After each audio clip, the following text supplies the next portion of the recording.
عرب کے ماحول میں بیوی سے اظہار عشق عیب، معشوق سے اظہار عشق فخر. میری بات سمجھ میں آ رہی؟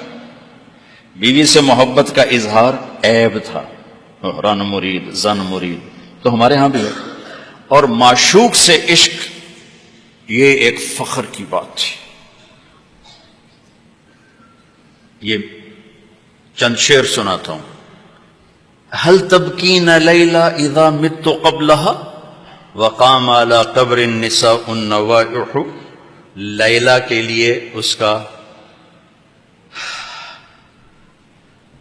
مجنون، ہم تو مجنون کہتے ہیں، اس کا نام تھا توبہ ابن السمہ الخفاجی، عراق کا قبیلہ. خفاج مکے میں آباد ہے اب بھی. نام آیا نا لیلا کا. کما لو اصاب الموت لیلا بکیتها وجاد لها دمع من العین صافح. لیلا کا نام آیا. واغبط من لیلا بما لا اناله بلا كل ما قرت به العین طائح. پھر بھی لیلا کا نام آیا. ولو ان لیلا الاخیلیۃ سلمت علی ودونی جندل وصفائح. لیلا کا نام آیا. 4 اشعار ہر بیت میں لیلا لیلا لیلا لیلا. اس کی بیوی نہیں ہے، عشق ہے، اور وہ کھلم کھلا شعر کہہ رہا ہے. ترکت ہوا لیلا وسعدا بمعزل وعدت الى مسحوب اول منزلی. سعدا، لیلا، بثینہ، یہ سب سچے کردار ہیں. اے ساڑھے ہیر رانجے دا وارث شاہ دا دماغ الٹا ہویا ہے تو اس لکھ چھڑی. یہ کوئی کردار نہیں ہے، سسی پنو لیلا ہیر رانجا یہ سب، لیکن یہ سچے نام لیلا، سعدا، بثینہ، سعاد، یہ سب صحیح کہانیاں ہیں. تو میں لیلا کی سنا رہا ہوں اور اس کا عاشق کھلم کھلا کہہ رہا ہے مجھے لیلا سے عشق ہے. اس کے باپ نے کہا تو نے مجھے رسوا کر دیا. حرم میں تھے، کہیں توبہ کر تو آج کے بعد لیلا کا نام نہیں لے گا. تو وہ شاعر بلیغ تھا، کہنے لگا الہی تبت من کل المعاصی ولکن حب لیلا لا اتوب.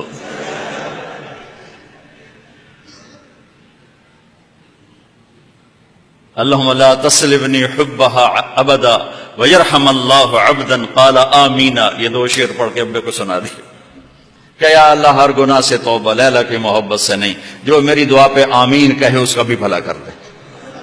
یہ میں نے آپ کو عرب کا ماحول بتایا. اس ماحول میں کسی کا کہنا مجھے بیوی سے پیار ہے جگر گردے کا کام. یہ بات سمجھ میں آ گئی؟ اب سنو. مسجد میں محفل ہے اور میرے نبی سے ایک شخص پوچھتا ہے یا رسول اللہ من احب الناس الیک، آپ کو سب سے زیادہ کس سے پیار ہے؟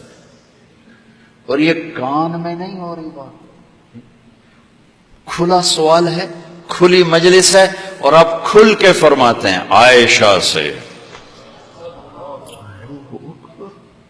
عائشہ سے.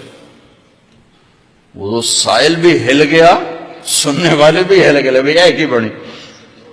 اس نے جلدی سے سوال بدلا، یا رسول اللہ میرا مطلب ہے کہ مردوں میں سے کون پیارا ہے؟ تو آپ نے نبض اس کی دیکھ لی. تو اب آپ نے کہنا تھا ابو بکر سے، تو آپ نے کہا عائشہ کے ابا سے. ابوہا عائشہ کے ابا سے. میرے بچوں، میرے محترم اساتذہ و مفتیان، یہ زندگی پڑھانے کی ہے جو ان کے کام آئے گی. انشاءاللہ رفع یدین کرنے والے بھی جنت میں جائیں گے، نہ کرنے والے بھی جائیں گے. اگر کبائر سے اجتناب ہے، محرمات سے اجتناب ہے، تو اونچی آمین کہنے والی بھی جائیں گے، پس آمین کہنے والی بھی جائیں گے. تو مختلف چیزوں میں جنت جہنم کا پھر معیار نہیں رہ جاتا، پھر اولا غیر اولا کا معیار رہ جاتا ہے. لیکن جو چیزیں میں آپ کو زندگی کی بتا رہا ہوں، ان پر جنت اور جہنم کے فیصلے ہونے والے ہیں. تو اپنے گھروں کو اگر آباد کرنا ہے تو اپنے نبی والے خوبصورت اخلاق اپناؤ، جس سے میرا گھر آباد ہوگا، آپ کے گھر آباد ہوں گے. ایک آیت سنا دیتا ہوں جس میں پوری زندگی موجود ہے. ہن لباس لکم وانتم لباس لہن. تمہاری بیوی تیرا لباس ہے. یہ اس سے تشبیہ ہے. آپ کا کیا خیال ہے؟ میں ابھی کپڑے بدل کر آیا ہوں، اس پر میں چائے گراؤں گا، خود سالن گراؤں گا؟ بلکہ وہ ضیافت میں جب کپڑے پہنے ہو نا دھلے ہوئے، تو ہم آستینیں چڑھا کے کھانا کھاتے ہیں کہ کہیں آستین سالن میں نہ ڈوب جائے. سامنے ہم کوئی رومال رکھتے ہیں کہ اس پر کوئی سالن کا قطرہ نہ گر جائے، کوئی چائے نہ گر جائے، کوئی داغ لگے تو فوراً دھوتے ہیں. کبھی دیکھا کسی نے اپنا کرتا پھاڑنا شروع کر دیا ہو؟ میں قربان جاؤں، قرآن کیا کلام ہے. ایک لفظ میں پوری زندگی سمجھا دی کہ جتنا لباس کو بچاتے ہو اتنا اس رشتے کو بچا لو تو زندگی آباد ہو جائے. ہن لباس لکم وانتم لباس لہن. اللہ عورتوں سے بھی کہہ رہا ہے کہ تیرا خامن تیرا لباس ہے، اور ہمیں کہہ رہا ہے تیری بیوی تیرا لباس ہے. دونوں کو اللہ نے سمجھا دیا کہ جتنا لباس کی حفاظت کرتے ہو اتنا اس رشتے کی حفاظت کر لو تو گھر آباد ہو جائے. غریب کا بھی مالدار کا بھی. گھروں کی آبادی کا تعلق نہ علم سے ہے، نہ فتوے سے ہے، نہ پیسے سے ہے، نہ فقر سے ہے. گھروں کی آبادی میٹھے بول سے ہے، اچھے اخلاق سے، محبت سے، اظہار محبت سے.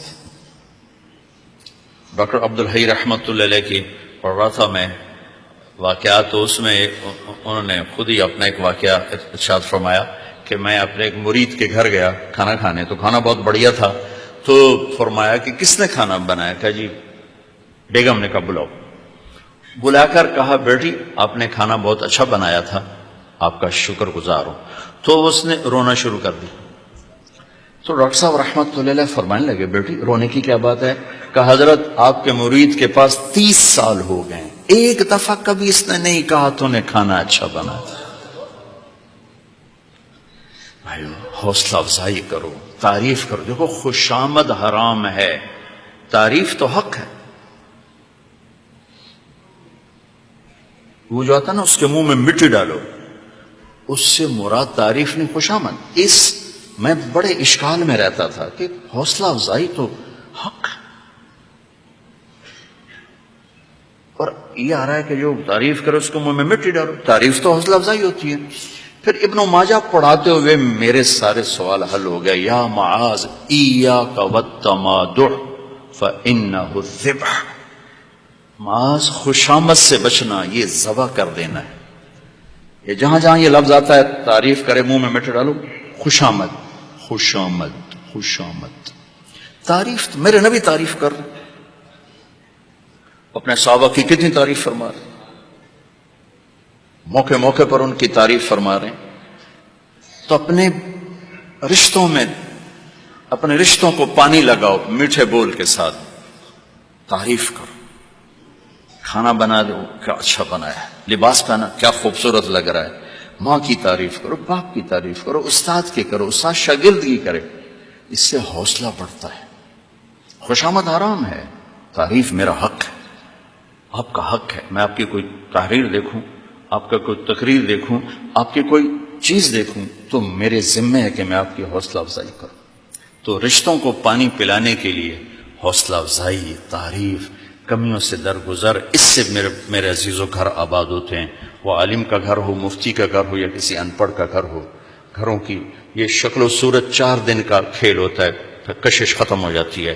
لیکن حسن سلوک، حسن اخلاق ایسا حسن ہے جو ہمیشہ چڑھتے سورج کی طرح چڑھتا ہے، کبھی ڈھلتا نہیں. سورج تو نصف النہار پہ آ کے ڈھل جاتا ہے، اخلاق کا سورج موت سے بھی نہیں ڈھلتا ہے، یہ چڑھتا جاتا ہے چڑھتا جاتا ہے. تو اپنے گھروں کو آباد کریں حسن سلوک کے ساتھ، حسن اخلاق کے ساتھ. میرے نبی حضرت میمونہ کے گھر میں تھے. اب رات کو پیشاب آیا، باہر نکلے، پیچھے آنکھ کھل گئی اماں جان کی، دیکھا بستر خالی. چکر لے لیا ان کو سوکن پنے نے. کہنے لگی اچھا میری باری میں مجھے چھوڑ کر دوسری بیوی کے پاس چلے گئے. وہ سوکن پن کنڈی لگا دی. اللہ کے نبی آئے، دروازہ بند. آپ نے دستک دی، میمونہ دروازہ کھولو. کہا میں تو نہیں کھولتی. آپ نے کہا کیوں؟ کہا مجھے چھوڑ کے دوسری بیوی کے پاس چلے گئے. کہا اللہ کی بندی انی حاقن، حاقن کہتے ہیں زور سے پیشاب آیا. کہا مجھے پیشاب آیا تھا بڑے زور کا. کہا کوئی پیشاب نہیں، مجھے پتا ہے آپ کہاں گئے ہیں. وہ حضرت عائشہ پیشاب ہو رہا تھا.